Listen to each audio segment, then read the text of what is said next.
Hey guys, BJ on Gameday here. Just a little bit of a special presentation. Just going to do on the couch with Kingo, and we're going to do a couple of pods.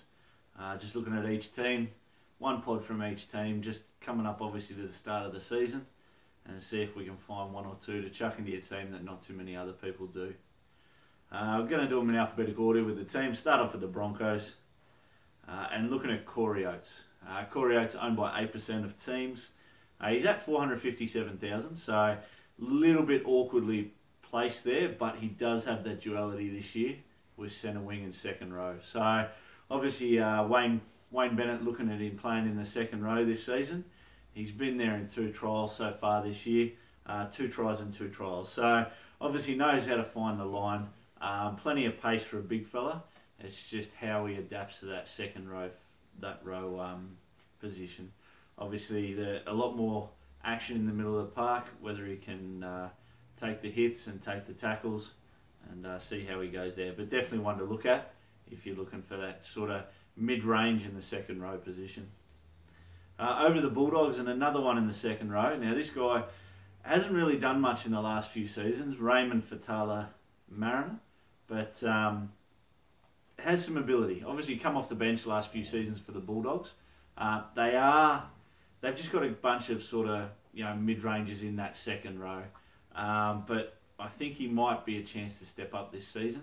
Only owned by 2% of Supercoach players, 310,000. So look, not exactly in the cheapie range, but he's not too expensive. He did start to show a bit more promise in the second half of 2017. Scored a few more points. I think there was 3 games out of 4 there in a row that he scored 60 points or in excess of. So look, if you can obviously bring that to the park this year, he's just re-signed for the next couple of seasons with the Bulldogs. So they're obviously, he's obviously someone they want to stick around. So maybe someone to look at. Going to the Cowboys, and in their front row, a guy they've signed from the Storm this year, Jordan Mcclain. Look, just a new start. He's obviously been down in Melbourne for a few seasons now. Part of a great system down there. Everything he does on the field are base stats. He doesn't really create, he doesn't really score points, so maybe that's something he can develop up in North Queensland. Owned by 6% of 6% of Supercoach players. He's priced at 356,000. Again, another one sort of in that awkward pricing range. But look, if he gets more minutes on the park, obviously that's going to mean more base, which is what he's good at. But hopefully he can create a little bit more with the ball as well. For the Dragons, I've gone their big player from last year in Paul Vaughan. Now, Paul Vaughan obviously last season had a great season. Brilliant attacking stats. Knew how to find the try line. A massive 1.43 points per minute. He's only owned by 7% of Supercoach players, and that's because I think, look, at 602,000, he is fairly heavily priced. But you may just get the same as last season with him. You may get those try-scoring games again, where he puts on 80 or 90 points in a game. So look, definitely a pod. Only owned by 7%, as I said. So maybe one to look at, continue his breakout season from last season. Over to the Eels. Now, not too many people are talking about this guy, and he's found himself on the bench a fair bit in the last few seasons, and that's Daniel Alvaro. Now, up-and-coming young lad. Doesn't really look like too much on the field, but he just gets through his workload. He averages 1.23 points per minute, so look, great numbers for Supercoach. But he's just sort of limited with minutes the last couple of seasons. I'm pretty sure he's got that starting spot down pat now. We looked at him last season in 2017. In about the past 5 or 6 games, the last 5 or 6 games, he was there. So owned by 2% of Supercoach players. Another one that could sort of see your point of difference there. 5 round average last season to finish off with 65. So at 406,000, if you can continue those kind of averages now that he's starting, price just shoots up through the roof. Over the Knights now. Herman SASA, someone they've brought down from the Broncos, priced at 350,000, owned by 3% of Supercoach players. He's got a solid points per minute of 1.11. Coming from that Bennett system into the Knights, the Knights are fairly stacked in the back row. Mitch Barnett, Lachlan Fitzgibbon, Aiden Guerra, Sam Stone, Joshy King. There's a few guys in that team that may restrict his minutes, but Wayne Bennett had faith in him off the bench. He couldn't, again, quite crack that starting squad, but I think if he gets that chance, he could make it his own. So 350,000, again, another one of these mid-range prices that you may put in, or you may go the gun and cheapy route. Over the Panthers. Now, this guy had an injury-plagued 2017, James Fisher-Harris. Priced at 258,000, owned by 6%. In 2016, he had a high score of 103, and he had a 3 and 5 round average to finish the season of 59 and 53. If he can reproduce that in 2018, that 258,000 is going to go a long, long way up. So he's one that I've got in my team at the moment as a bench spot. 258,000. I just think he's too cheap to ignore on what he can do. There's a few injuries in the back row at the Panthers, and obviously Bryce Cartwright's been offloaded and he's gone to the Titans. So I think he can be one to have a look at. Over to the Rabbits. Their hooker, Damien Cook. Owned by 9%, so he's starting to get up there with the ownership. 378,000. Look, this guy is just great in attack. He's got line breaks, he's got try assists, he's got everything. Defensively, I think he's improved. Look, he's just got to stay that step ahead of Robbie Farah.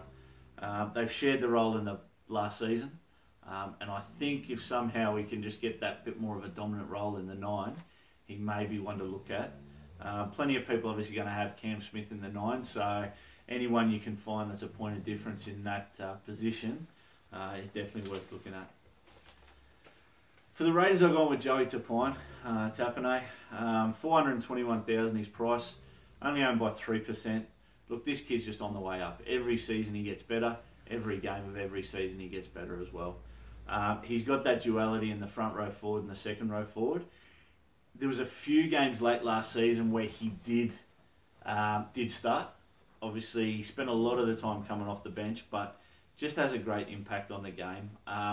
Really, really good natural footballer, and a few games towards the end of last year found the stripe. He scored a few tries, so I think he's just one to look at. The Roosters. Look, this is a guy who I've got in my team at the moment, and he's a very, very high risk. Very high risk. And that's purely because he may not get a spot. But I think if he does, he's going to shine through, and that's Reece Robinson. Obviously, he's returned from the Waratahs with rugby union. Look, he's moving into a loaded Roosters backline. I think he's probably going to toss up a spot with him and Joey Manu, and I think Manu's in front. But if he does get the chance, I think he's the one to look at. 311,000. Look, for a centre winger, it's not that much. Only owned by 1%. He's got duality in fullback and centre wing. Obviously, in the fullback position, there's plenty of guys at the moment, but I just think he's one that I'm happy to have a look at. And come Team List Tuesday, obviously, if he's selected, he's in my team for sure. For the Sea Eagles, look, this guy's my hooker, Api Coruscant. I've gone away from the Cam Smith route this year, and I've gone with Api Coruscant. There's a lot of talk about him possibly being the New South Wales hooker this season, getting it ahead of Nathan Peats, purely on a relationship basis with Brad Fittler. We'll see how that goes, but he's definitely my pick of hooker this season, and there's even a chance he'll kick goals. Obviously, he can create plenty. Defensively, he's sound. If he's kicking the goals for the season as well, that's just going to add points to the board. 515,000. Look, his price isn't massive, but it's definitely above that mid-cheap range. Over to the Sharkies. Now, Andrew Fafita. Look, he's my pod. He is owned by 11%. Now, usually my pod criteria is owned by less than 10%. But look, I've chucked him in there just because I think he's going to have a cracker of a season. Big thing last year, he finished the year, obviously, with the World Cup with Tonga. That team was just obviously inspirational in getting to the semis and almost knocking off England. Controversial circumstances there towards the end of the game that Fafita was heavily involved in, but I just think this guy is just getting better and better every year. Last year, from a Supercoach point of view, he wasn't good as years before that, but I think he's going to take more of a leadership role this year at Cronulla. I think he may just trim up some of those, those indiscretions in the play the ball area. They're going to crack down on that this year, so I think it's something he'll tidy up in his game.